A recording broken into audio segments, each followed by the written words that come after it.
ఇప్పటివరకు మీరు కోడి పందాలంటే మగవాళ్ళే ఎక్కువ ఆసక్తి చూపిస్తారనుకుంటే మాత్రం మీరు పొరపడినట్టే. ప్రస్తుతం మనం పశ్చిమ గోదావరి జిల్లా భీమవరం నియోజకవర్గం తాడేరు గ్రామంలో ఉన్నాయి. ఇక్కడ తాడేరులో జనసేన పార్టీ నేతలు పెట్టినటువంటి కోడి పందాలకు మహిళల నుండి అనూహ్య స్పందన వస్తుంది. కూటమి నేతలంతా కూడా ఇక్కడ కోడి పందాలను ఏర్పాటు చేశారు అందరూ కలిసి.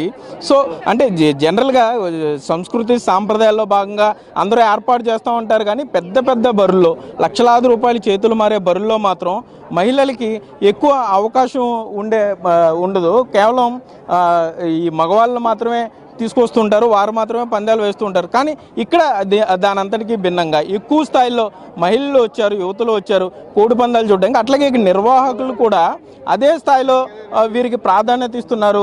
వీరందరినీ కూడా ముందు కూర్చోబెట్టి కోడి పందాలు చూసేలా అవకాశం కూడా కల్పిస్తున్నారు. ఈ మహిళలు ఉన్నారు, వారిని మాట్లాడించే ప్రయత్నం చేద్దాం. అమ్మ, ఏంటి మీకు ఏ విధంగా ఉంది ఈ కోడి పందాలు చూస్తుంటే? కానీ ఇంట్లో ఏమి తిట్టరా మిమ్మల్ని కోడి పందాలకి వెళ్ళామని? ఫస్ట్ టైం అండి వచ్చాము. మాది వైజాగ్, అమ్మ వాళ్ళు ఇక్కడ.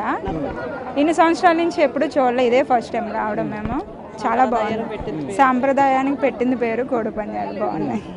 ఏంటి మీరు ఎన్నిసార్లు వచ్చారు? మొదటిసారా లేకపోతే ఇంతకుముందు చాలా సార్లు వచ్చారా? పందాలు వేశారా మీరు? లేదండి, నేనైతే ఇదే ఫస్ట్ టైం. అది మా తాడేరు గ్రామంలో అయితే ఇదే మొదటిసారిగా వేశారు.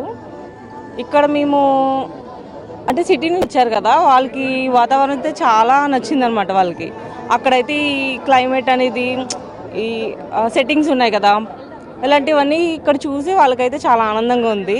మేము కూడా చూస్తున్నాం కదా ఎక్కడెక్కడి నుంచి వస్తున్నారు. అన్నీ కూడా చాలా సాంప్రదాయంగా ఉన్నాయన్నమాట. చూసారమ్మా కోడి పందాలు ఎట్లా ఉంది? ఇక్కడ అందరూ కోడి పందాలు ఎంజాయ్ చేస్తున్నారు. అంటే మనకి సాంప్రదాయాలన్నీ కనుమరుగవుతున్నాయి అని చెప్పేసి అంటున్నారు. సాంప్రదాయాలు కనుమరుగు రావట్లేదండి. ఎందుకంటే ఈ కోలాహలము, ఈ రంగోలీ ఇవన్నీ కూడా మళ్ళీ పునరావృతమై కంటిన్యూగా తరతరాల నుంచి వస్తుంది. అది కంటిన్యూ అవుతుందని అనిపిస్తుందండి ఇదంతా చూసి. ఓకే, ఇక్కడ చూస్తున్నాం మొత్తం మహిళలందరికీ కూడా అగ్రస్థానం ఇచ్చారని చెప్పుకోవచ్చు. వీరు కూడా చరణాగోళ్ళు పట్టుకున్నారు. వీరు కూడా కొంత ఇక్కడ ఈ ఎంటర్టైన్మెంట్లో వీరు కూడా పాలు పంచుకుంటున్నారు. కోడి పుంజులు పట్టుకున్నారు. కొంతసేపు వీరు కూడా ఆహ్లాదంగా గడపడానికి కుటుంబ సభ్యులంతా వచ్చి. అమ్మ, మీ చిన్నప్పుడు మీరు కోడి పందాలకు వెళ్ళారా? వెళ్ళేవండి. ఏంటి మార్పు? ఇప్పుడే బాగుందండి, చాలా బాగుంది. అప్పుడు ఉండేయండి, ఇప్పుడు బాగుంది సరదాగా. ఏంటి ఎన్ని పందాలు ఏమన్నా వేసారు మీరు? పందాలు వెళ్ళగా చూసేవంతే. డబ్బులు ఏమి రాలేదా మరి? పందాలు వేయలేదు. ఏంటి మీరు కోడి పుంజుని తెచ్చారు, పందాలు వేసారా? చూడడానికి వచ్చారు? చూడటానికి వచ్చాం. ఎక్కడండి? ఇక్కడ భీమవరం. ఎలా ఉంది పందాలు చూస్తుంటే? బాగుందండి, చాలా బాగుంది. ఎంత వేసారు పందెం? ఎంత వేసారు మీరు? నేనేం వేయలేదు. అమ్మ, మీరు ఏం చదువుతున్నారు?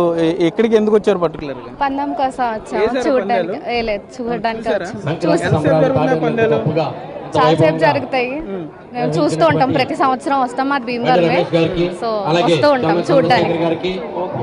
అయితే మనం చూస్తున్నాం ఇక్కడ మహిళలంతా కూడా చాలా సంతోషంగా ఇక్కడ ఎంజాయ్ చేస్తున్నారని చెప్పుకోవచ్చు. వీరు కూడా పందాలు వేస్తున్నారు, వీరు కూడా భాగస్వాములు అవుతున్నారు. మహిళలకి పెద్దపీట వేస్తూ కూటమి నేతలు కొంత వినూత్నంగా తాడేరులో ఆలోచించడం అభినందనీయమని కూడా ఇక్కడ వచ్చిన మహిళలందరూ చెప్పే పరిస్థితులు ఉన్నాయి. కెమెరామెన్ భాగ్యరాజ్తో సాగర్, బిగ్ టీవీ, తాడేరు నుండి.